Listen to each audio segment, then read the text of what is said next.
စစ်တုရင်ကစားတက်ပြီးလို့ကိုကဝင်းရမောက်လာသားရွယ်လောက်ကိုရောက်လာတဲ့အခါမှာကစားပွဲများရှုံးခဲ့ရင်လေကဆက်လင်းမမလုပ်တာအယုတ်တွေမှမထုတ်တာရွယ်ချက်မရှိဘဲနဲ့အယုတ်တွေကိုရှောက်ခုံနေတာရှုံးမှာပေါ့ရှုံးတာတော့နဲသေးတယ်ဆိုပြီးတော့ကိုကိုစစ်တုရင်တင်ပေးတဲ့ကျေးဇူးရှင်စစ်တုရင်ဆရာတွေကဒီလိုမျိုးချွတ်ချွတ်တတလေးစုံမလေးရှိတာကိုကြားဘူးကြမှာပါထပ်ပြီးတော့ပြောသေးတာဒီလိုဖြစ်နေတာအိုပန်းနဲ့မသိလို့ဖြစ်တာအိုပန်းနဲ့မသိမှတော့ရှုံးပြီပေါ့နိုင်ညနေဆိုရင်အိုပန်းနဲ့လေးလာလေးဆိုပြီးတော့တိုက်တွန်းလေးရှိကြပါတယ်တကယ်တမ်းလေးလာကြည့်တဲ့အခါမှာစစ်တုရင်အဖွင့်တွေကခေါင်းမူလာအောင်လို့များလွန်းနေဆိုတာမြင်မိကြမှာပါအဖွင့်ပိုင်းတစ်ခုလောက်ကိုလေးလာပြီးကစားကြည့်တဲ့အခါမှာလည်းအခြေအနေကအရင်ထက်တောင်မှပိုဆိုးနေသလိုပါပဲကိုလေးလာရတဲ့အဖွင့်အတိုင်းတစ်ဖက်ကစားသမားကတက်မလာရင်ဆက်မကစားတတ်တော့ပါဘူးဘာမှမသိခင်တုန်းကတော့ယုံကြည်မှုအပြည့်သူလည်းတက်ချင်ရတက်ကိုလည်းတက်ချင်ရတက်ပဲသိလာတဲ့ချိန်ကျတော့ယုံကြည်မှုကဘယ်ရောက်သွားမှမသိတော့ဘူးကိုကြက်ထားတဲ့အဖွင့်အတိုင်းပြိုင်ဘက်ကတက်လာပါစေလို့ဆုတောင်းနေရတာအမောပါပဲတက်လာခဲ့ရင်တော့ကိုရဲ့ confidence level ကဆိုးဟိုက်ပါပဲမတက်လာဘူးဆိုရင်တော့သိပြီဆရာပဲဒါတွေကတော့စစ်တုရင်ကစားတတ်ပြီးလို့လာသားအရွယ်လေးတွေဖြစ်လိဖြစ်ထားရှိတဲ့အကြောင်းတွေပါကိုကစားတာနှစ်ချီနေပြီးကိုနဲ့မဆိုင်ဘူးလို့ထင်ရင်မှားပါလိမ့်မယ်နော်နှစ်ချိုစစ်တုရင်ကစားသမားတွေတောင်အခုထိအဖွင့်ပိုင်းမှာရွာလည်နေကြတော့မှာအပျော်တမ်းအွန်လိုင်းကစားပွဲတွေမှာလည်းဒီလိုလူတွေကိုမကြမြင်မိကြမှာပါကိုလေးစားအားကြတဲ့ chess player တယောက်ကလန်ဒန်အဖွင့်တက်တယ်ဆိုရင်ကိုလဲလိုက်ပြီးတော့လန်ဒန်အင်္ဂလန်ဂမ်ဘစ်ဆိုရင်လည်းကိုလဲအင်္ဂလန်ဂမ်ဘစ်ဘုံကလောက်ဆိုရင်လည်းကိုလဲဘုံကလောက်ဆိုပြီးတော့လိုက်ကစားလေးရှိပါတယ်နှစ်ကွက်သုံးကွက်လောက်ရွှေ့ပြီးသွားရင်ဘာဆက်လို့ရမှန်းမသိတော့ပါဘူးတချို့ကတော့မှတ်ဉာဏ်ကောင်းရတယ်အစအနေအဆုံးထိမှတ်မိတယ်ပြိုင်ဘက်ကဘာတက်တက်သူကတော့သူကြက်ထားတဲ့အတိုင်းသူ့ဘက်ကနေအစအဆုံးတက်သွားတာပါပဲပြီးရောဘာမှဆက်မလုပ်တတ်တော့ပါဘူးငငယ်ကစာမွဲနီးတော့မှစာစီစာကုန်းတစ်ပုတ်ကိုအသေးကျက်ပြီးတော့စာမေးပွဲမှာဘာပဲမေးငါဒါပဲဖြေမယ်လို့စိတ်ကူးရတာနဲ့တူနေပါတယ်ဒါနဲ့လေကျမအဖိုးပြောပြခဲ့တဲ့သူ့တငယ်ချင်းတယောက်အကြောင်းတော့မှသွားတရိယာမိပါတယ်သူကစစ်တုရင်မှာစဉ်းစားအားလဲကောင်းတယ်လို့ကြံရင်ဖန်ရင်လဲရှိပါတယ်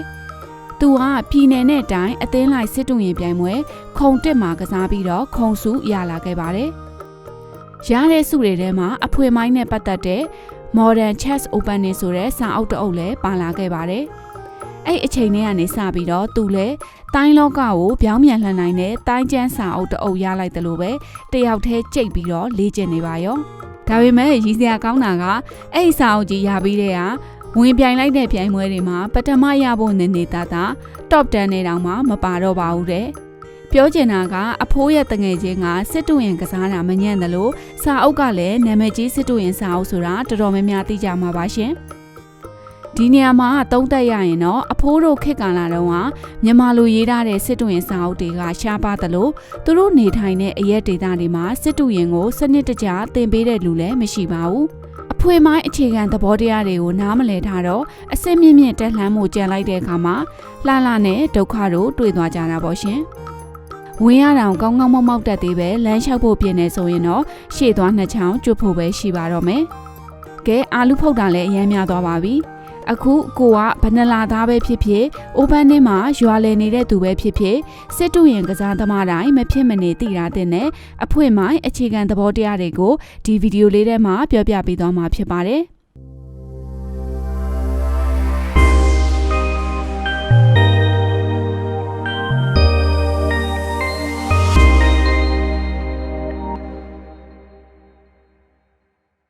မင်္ဂလာပါရှင်စစ်တုရင်သင်ခန်းစာ channel လေးကနေပြန်လည်ကြိုဆိုလိုက်ပါတယ်စစ်တုရင်ချင်းမြတ်နိုးသူညီကိုမောင်နှမတွေအတွက်မင်္ဂလာပေါင်းနဲ့ခြံရံတဲ့နေ့လေးဖြစ်ပါစေရှင်ရွှေလဲ10လက်ဝန်းကျင်လောက်ကိုစစ်တုရင်အဖွင့်ပိုင်းလို့ရေဘူးရဆိုနိုင်ပါတယ်ဒီ10လက်အတွင်းမှာကစားရုပ်တွေကိုနေရာချပြီးပြီဆိုရင်တော့အဖွင့်ပိုင်းပြီးသွားပါပြီနေရာချထားတဲ့ကစားရုပ်အနေထားကောင်းခြင်းမကောင်းခြင်းပေါ်မူတည်ပြီးတော့ကစားပွဲကြီးတစ်ခုလုံးကိုအဆုံးဖြတ်ပေးသွားမှာပါအစကောင်းမှအနှောင်းသေးကြဆိုတဲ့စကားတိုင်းပါပဲအဖွင့်ပိုင်းအခြေခံသဘောတရားလေးတွေနဲ့စားလိုက်ရအောင်နော်ကစားကောင်တွေကိုလှုပ်ရှားရကောင်းအောင်လို့ဘဟုကိုရွှေ့ပါ ဘဟိုကဘာကြောင့်ရေးကြည့်လဲဆိုတာရှေ့ဗီဒီယိုတွေမှာပြောပြပြီးဖြစ်လို့အသေးစိတ်ထပ်မပြောတော့ပါဘူးနော်ဘဟိုမှာအနည်းဆုံးပိုးတစ်လုံးတော့ရှိတာတင်ပါတယ်ဖြစ်နိုင်ရင်ဘဟိုမှာပိုးနှလုံးရှိရင်ပိုကောင်းပါတယ်ရှင်အမဲကဒီလိုတက်လာခဲ့ရင်ဘဟိုကိုပိုးနှလုံးနဲ့နေရာယူတာပါဒါဆိုရင်ဒီလေးခွက်ကိုပြိုင်မက်ကစားကောင်ကြီးတွေခြေလာချလို့မရအောင်လို့စိုးမိုးထားလိုက်ပါပြီကိုကအဖြူကိုင်းကစားတယ်ဆိုရင် E4 အဖွင့်ဒါမှမဟုတ် D4 အဖွင့်နဲ့ကစားတင်ပါတယ်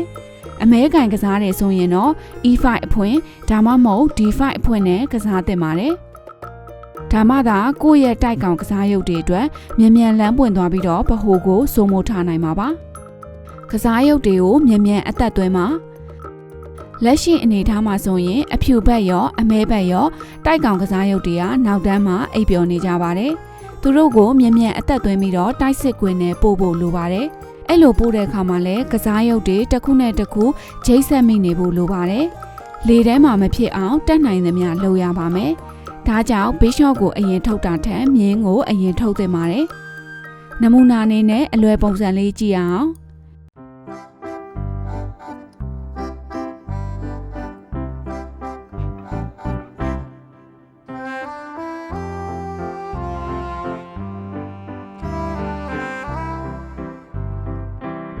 ဒီနေထားမှာဆိုရင်တိုက်ကောင်ကစားရုပ်တွေကလေပေါ်မှာမရှိပါဘူးရထားနှလုံးလည်းပွဲစားတွေကလို့လေထဲမှာမဟုတ်တော့ပါဘူးအချင်းချင်းချိတ်ဆက်မိနေကြပါတယ်တစ်ဖက်ရန်သူကကိုလာတိုက်တော့မယ်ဆိုရင်လေထဲမှာကစားရုပ်ကြီးတွေမရှိတော့တာဖြစ်လို့ဘယ်ကိုတိုက်ရပါမလဲဆိုပြီးတော့တော်တော်လေးခေါင်းချောက်သွားမှာပါဘယင်မကိုအစောကြီးမထုတ်ပါနဲ့အားလုံးသိကြတဲ့အတိုင်းပဲဘယင်မကလှုပ်ရှားနိုင်မှုအများဆုံးနဲ့တန်မိုးအကြီးဆုံးကစားရုပ်ပါရာဇအိမ်တွေကိုမှမဆောင်ဟိုနေရာလွှားကနေဒီနေရာလွှားကနေသွားနိုင်တာဆိုလို့သူပဲရှိပါတယ်ဘာကြောင့်စောစောမထုတ်ခိုင်းလဲဆိုတော့စောစောထုတ်ရင်စောစောကြွတော်မူသွားမှာဆိုလို့ပါနားလည်လွယ်အောင်လို့နမူနာပွဲလေးကြည့်ရအောင်နော် D4 E6 Bishop F4 Knight C6 E3 Queen F6 ဘယင်မကိုစောစောမထုတ်ပါနဲ့ဆိုတဲ့ theory ကိုဆန့်ကျင်ပြီးတော့တက်လာပါပြီ F6 အကွက်က G8 မှာရှိတဲ့မြင်းရဲ့နေရာပါဒါကြောင့်အခုအမဲပြင်မကြီးကပိတ်ထားလိုက်တာကြောင့် G8 မြင်းထွက်ချင်တယ်ဆိုရင်မကောင်းတဲ့အကွက်တွေကနေထွက်ရပါတော့မယ် Knight F3 Queen G6 H3 ဒါလေးကတော့ထောင်ချောက်ဆင်လိုက်တာပါ Knight F6 Bishop D3 တန်မိုးကြီးဆုံးကစားကောင်ကိုစတိုက်ပါပြီ Queen Take G2 Bishop တက်လိုက်တော့ G2 ကပုံးလေးကလေထဲရောက်သွားလို့ပြေးစားတယ် Rook H2 ကဲအခုအမဲပြင်မကြီးဘဲမှသွားလို့မရတော့ပါဘူးအသွားမတော်ရင်တလှန်အစားမတော်တော့တလုတ်ထဲနဲ့အယွန်းနေပြီးတော့ရှော့သွားပါပြီတကယ်လို့ဒီနေထားမှာပဲအမဲက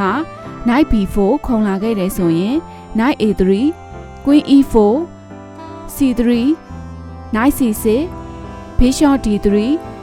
Queen D5 E4 Queen A5 Knight C4 Queen H5 G4 Queen G6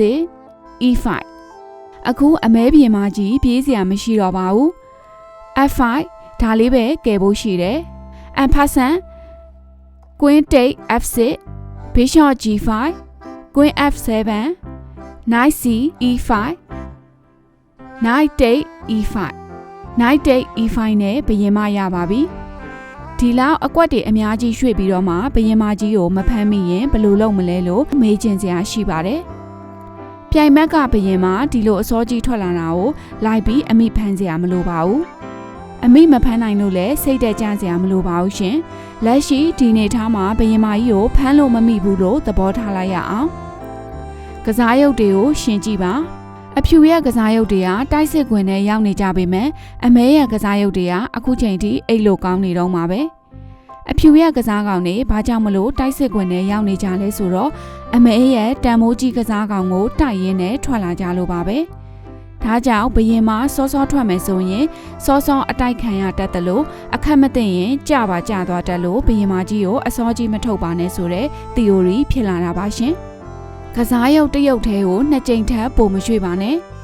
ကစားရုပ်ကြီးတွေကိုမရွှေ့ခင်မှာတိတိကျကျစဉ်းစားပြီးတော့မှရွှေ့ပါ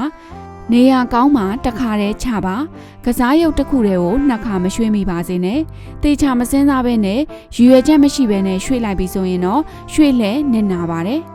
မလိုအပ်ဘဲနဲ့ပိုးတွေကိုနေသားဆန်းလို့အများကြီးလဲမတက်ပါနဲ့ရှင်ပိုးကရှေ့တက်ပြီးပြီဆိုရင်လည်းနောက်ပြန်ဆုတ်ခွင့်မရှိတာဖြစ်လို့ပိုးကိုရွှေ့တော့မယ်ဆိုရင်အနည်းဆုံး2ကြိမ်လောက်စဉ်းစားသင့်ပါတယ်ဒီမှာဆိုရင်ဘီရှော့ကဘာရွယ်ချက်မှမရှိဘဲနဲ့ B5 မှာသွားထားတယ်အခုပြေးရတော့မယ်ထပ်ပြေးရပြန်ပြီအဖြူဘီရှော့ကိုဒီလို3ခါရွှေ့ပြီးတဲ့အခါမှာအမဲကကစားရုပ်4ရုပ်ထွက်ပြီးသွားပြီးတော့အဖြူက2ရုပ်ပဲထုတ်ရပါသေးတယ်ဒါကြောင့်ရွှေ့လက်တွေကိုဖြုံးနှီးပြရရောက်လို့ကစားရုပ်1ရုပ်တည်းကို2ကြိမ်ထက်ပိုမရွှေ့ပါနဲ့လုံခြုံမှုတည်ပထမတခါတရံမှာကိုဘရင်ကြီးကိုလုံခြုံအောင်အရင်မလုပ်ဘဲနဲ့တစ်ဖက်ဘရင်ကြီးကိုတိုက်ဖို့သာစိတ်လုံးနေတတ်ပါတယ်ပြိုင်ဘက်ကကောင်းကောင်းခုခံနိုင်လို့တက်ခောက်လာတဲ့အခါမှာရန်သူကထက်ချက်မကွာလိုက်လာပြီးတော့တံပြန်တိုက်စစ်လှုပ်လိုက်မယ်ဆိုရင်တော့ကစားပွဲကနိုင်မလို့လို့နဲ့ရှုံးသွားတတ်ပါတယ်ကိုဘရင်ကြီးမလုံခြုံသေးတဲ့၍မတိုက်ပါနဲ့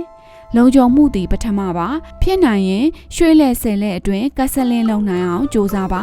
နမူနာအနေနဲ့မြင်းလေးကောင်ဖွင့်ကိုလေ့လာကြည့်အောင်နော်ဘယ်နှကွက်မြောက်မှာကဆလင်းလုံကြလဲလို့ E4 E5 knight f3 knight c6 knight c3 knight f6 bishop b5 bishop b4 ကဆလင်းငါးလဲမြောက်မှာကဆလင်းလုံသွားပါတယ်နောက်ထပ် score အဖွင့်လေးဆက်ကြည့်အောင် E4 E5 knight f3 knight c6 d4 e take d4 knight take d4 knight f6 knight c3 bishop b4 knight take c6 b take c6 bishop d3 d5 e take d5 c take d5 ကဆလင်းကိုးလဲမြောက်မှာကဆလင်းလောက်သွားပါတယ်အဖွင့်မိုင်းတော်တော်များများမှာကဆလင်းကို10လက်အတွင်းလောက်ကြပါတယ်ကဆလင်းမြန်လုံးမှသာဘရင်လဲလုံခြုံသလိုလေထဲရောက်နေတဲ့ရထားကိုလည်းတိုက်စစ်ခွင်းနဲ့မြန်ပို့နိုင်မှာပါကဆလင်းလောက်ပြီးသွားရင်လည်းရွေချက်မရှိဘဲနဲ့ဘရင်ကြီးရဲ့ရှေ့ကပိုးနေကိုမတက်ပါနဲ့နော်လုံခြုံတဲ့အနေထားကနေရိုင်နေတဲ့အနေထားဖြစ်သွားတတ်လို့ပါ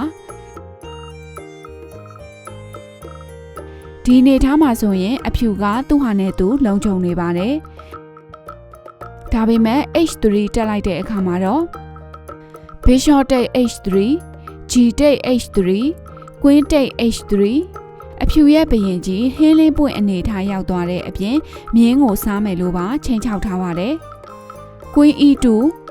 knight h4 knight take h4 queen h2 check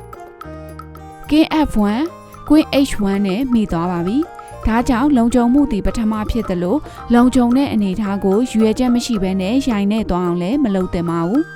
နောက်ဆုံးချက်ကတော့ပြိုင်ဘက်ကို theory တိုင်းတက်လာဖို့လုပ်တယ်ဆိုရင်ခွင့်မပြုပါနဲ့ရှေ့မှာပြောခဲ့တဲ့အချက်တွေပြိုင်ဘက်ကိုမလုပ်ခိုင်းရင်ရပါပြီနားလည်လွယ်အောင်လို့နမူနာပွဲလေးကြည့်ရအောင်ပါဒီနေထားမှာဆိုရင်အဖြူရဲ့စန်တာပွန်းနေမရှိတော့ပါဘူးဘာနဲ့ဆင်လဲဆိုတော့ Stanford Gambit နဲ့ဆင်ပါတယ်နော်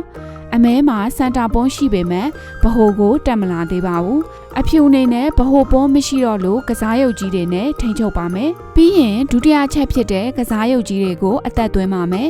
အခုအမဲလှည့်ပါအေးစစ်တက်တဲ့အမဲကဗဟိုကိုလည်းမထိန်းချုပ်သလိုကစားရုပ်ကြီးတွေကိုလည်းအသက်မသွင်းပါဘူးဒါဆိုရင်ကိုလည်းလုံးဆရာရှိတာဆက်လုပ်ပါမယ်Bishop F4 Bishop ကိုအသက်သွင်းလိုက်ပြီးတော့ဗဟိုက E5 အကွက်ကိုမြင်းနဲ့အတူထိန်းချုပ်လိုက်ပါတယ် H6 Bishop ကို C4 ထုတ်လိုက်ရင်အမဲက B5 တက်လာလို့ပြန်ပြေးနေရပါမယ်ကစားရုပ်တစ်ရုပ်ထဲကို2ကြိမ်ရွှေ့သလိုဖြစ်နေပါမယ်Bishop ကို E2 မှာထားလိုက်တယ်ဆိုရင်ဘယ်ကိုမှတိုက်မထားတာဖြစ်လို့ခံစစ်တသားပဲရှိနေပါမယ် Bishop D3 အခု Bishop လမ်းကြောင်းကရှည်သွားပြီးတော့ H7 အကွက်ကိုလှမ်းချိန်ထားပါတယ်အမဲသာကင်းဆိုင်ဖက်ကိုကဆလင်းလောက်ခဲ့ရင်အခုတည်းကကြိုတိုက်ထားလိုက်ပါပြီအမဲကကွင်းဆိုင်ဖက်ကိုကဆလင်းလောက်သွားခဲ့တယ်ဆိုရင်လည်း Bishop F5 ရွှေ့ပြီးတိုက်လို့လည်းရပါတယ်B6 အမဲကအခုချိန်ထိဘယ်ကစားရုပ်ကိုမှအသက်မသွင်းသေးသလိုဗဟိုမှာလည်းနေရာယူဖို့မလုပ်သေးပါဘူးကွင်း D2 အခုအဖြူကကင်းဆိုင်ရောကွင်းဆိုင်ရောကဆလင်းလောက်လို့ရနေပါပြီ Route A7 အခုအမဲကကစားရုပ်တရုပ်ကိုအသက်သွင်းပါပြီဒါပေမဲ့ရထားကဘဲမှသွားလို့မရတာဖြစ်လို့ပြောရမယ်ဆိုရင်တော့အိယာကနိုးလာပြီးတော့ပြန်နှက်နေတာနဲ့တူပါတယ်အဖြူကနံပါတ်5အချက်ဖြစ်တဲ့လုံခြုံမှုတည်ပထမဆိုတဲ့အချက်ကိုလုပ်ပါမယ်လောင်းကဆလင်းလှုပ်လိုက်ခြင်းဖြင့်ဒီဖိုင်ကိုဘရင်မနဲ့အတူစိုးမိုးလိုက်ပါပြီအမဲရဲ့ကစားရုံအလုံးဒီပါကအိပ်ပျော်နေကြပြီးတော့အမဲဘရင်ကြီးကမလုံခြုံသေးပဲနဲ့ကွင်းလယ်မှာပြစ်မလွဲရှိနေပါတယ်။ Route G8 ဒီရထားလဲဟိုရထားလို့အိတ်ချင်မှုတို့နဲ့ပြန်နှံ့နေပါပြီ။ Route HE1 check Bishop E6 Knight D4 နဲ့ဆက်ပြီးတော့တိုက်သွားတော့မှာပါ။ဒီလောက်ဆိုရင်အဖွင့်မိုင်းကို theory ကြတက်တဲ့လူနဲ့မတက်တဲ့သူရဲ့ကွာခြားချက်ကိုမြင်မိမှာပါ။နောက်ထပ်နမူနာလေးဆက်ကြည့်ပါမယ် E4 ဘဟိုမှာပုံးတစ်လုံးစပြီးနေရာယူတယ် G6 အဖြူကဘာဆက်လုပ်ရမလဲသိပါတယ်နော်ဖြစ်နိုင်ရင်ဘဟိုမှာပုံးနှလုံးလုံးထားပါဆိုတဲ့အတိုင်း D4 အခုဒီလေးကွက်ကိုထိန်းချုပ်လိုက်ပါပြီ Knight F6 ဘဟိုကပုံးလေးကိုလာတိုက်တယ် Knight C3 ကစားရုပ်တရုပ်ကိုအသက်သွင်းပြီးဘဟိုကပုံးကိုကာကွယ်လိုက်တယ် E6 Bishop အရင်မြင်းကိုထုတ်ပါဆိုတဲ့အတွက် Knight F3 Bishop E7 ပြိုင်ဘက်ကို theory တိုင်းရွှေ့လို့မရအောင်ဆက်လုပ်မယ်အခုအမဲကကဆလင်းလုပ်ဖို့ပြင်နေပါပြီဒါကြောင့်ကိုလည်းကစားရုပ်ကိုအသက်သွင်းမယ်ပြီးတော့အမဲကိုကဆလင်းလုပ်လို့မရအောင်လုပ်ပါမယ် Bishop A6 အခုဒီလိုတားတာဖြစ်လို့အမဲပြင်ကြီးကဆလင်းလုပ်လို့မရတော့ပါဘူး Bishop F8 လာထားခဲ့မယ်ဆိုရင်လည်းလဲပြစ်လိုက်မှာပါအမဲဘရင်ကြီးနဲ့ပြန်စားရင်ကဆလင်းပြတ်မယ်ရထားနဲ့စားရင်ကင်းဆိုင်ကဆလင်းပြတ်ပါမယ် B6 Bishop C4 D5 အကွက်ကိုထပ်ပြီးထိန်းချုပ်လိုက်ပါပြီ Knight C6 Queen E2 အခုအဖြူကကင်းဆိုင်ရောကွင်းဆိုင်ရောကဆလင်းလုပ်လို့ရနေပါပြီ Bishop B7 လောင်းကဆလင်းရှစ်လက်မြောက်မှာကဆလင်းလုပ်လိုက်ပါပြီဒီနေထားလေးကိုကြည့်ရင် H စစ်မှာရှိတဲ့ Bishop ကလွယ်လို့အားလုံးကသူ့ဟာနဲ့သူဂျိတ်ဆန်မိနေပါပြီ။ H စစ်မှာရှိတဲ့ Bishop ကသူ့အလုပ်သူသွားလုပ်နေတာဖြစ်လို့ကိစ္စမရှိပါဘူး။အဖြူဘရင်ကြီးကလည်းလုံခြုံနေပြီဖြစ်လို့ဘရင်ကြီးမလုံခြုံသေး၍မတိုက်ပါနဲ့ဆိုတဲ့အချက်ကိုလည်းလိုက်နာပြီးဖြစ်ပါတယ်။အခုတိုက်ချင်တိုက်လို့ရနေပါပြီ။ဘဟိုကိုဖွင့်ချလိုက်ရင်အမဲဘရင်ကြီးနဲ့ဘရင်မကအတိုက်ခံရတော့မှာပါ။အမဲဘရင်ကြီးနေနဲ့လုံခြုံခြင်းရင်ကွင်းဆိုင်ဖက်ကိုကဆလင်းလုံးမှာပဲရမှာပါကွင်းဆိုင်ဖက်ကိုကဆလင်းလုံးဖို့ဆိုရင်အနည်းဆုံး3လဲလောက်တော့ကြာအောင်မှာပါရှင်3လဲကြာအောင်မှာဆိုတော့ H1 ကရထား E1 ကိုရွှေ့ပြီးမှတိုက်လဲရတယ်လို့အခုတိုက်လဲရနေပါပြီ A6 အမဲကရွေချက်မရှိရှောက်တက်နေပြီးတော့ရွှေ့လဲတွေဖြုံးပြစ်နေပါတယ် D5 ဘဟိုကိုစားဖွင့်ပါပြီမြင်းပြေးရင် E6 ကပုံးကိုစားပြီး D5 ဖွင့်ပြစ်မယ် D5 ကိုလာစားရင် E5 ဖွင့်ပြစ်ပါမယ် E8 D5 E8 D5 Knight B8 အမဲမြင်းကသူ့အိတ်တန်းသူပြန်ဝင်သွားပါပြီ Route H E1 E5 ကိုစစ်ကူထပ်ပို့ပြီးတော့ E7 က Bishop ကိုဖိအားပေးထားပါတယ်အမဲပြင်မကြီး E7 က Bishop နဲ့ဝေးရာကိုသွားတာနဲ့တန်းစားပြီးတော့အမိဖန်လိုက်မှဖြစ်လို့လှုပ်လို့မရတော့ပါဘူး C6 D6 နဲ့ကစားရုပ်ရပါပြီဒီလောက်ဆိုရင်တော့အဖြူကကောင်းကောင်းဆက်ကစားသွားလို့ရပါပြီရှင်ရလောက်မှာပါနော်စစ်တူရင်ညီကိုမောင်နှမတွေအားလုံးစိတ်ချမ်းသာခြင်းကိုယ်ဤကျမ်းမာခြင်းတို့နဲ့ပြည့်စုံနိုင်ကြပါစေလို့စစ်တူရင်သင်ခန်းစာ channel လေးကနေဆုမွန်ကောင်းတောင်းပေးလိုက်ပါတယ်ရှင်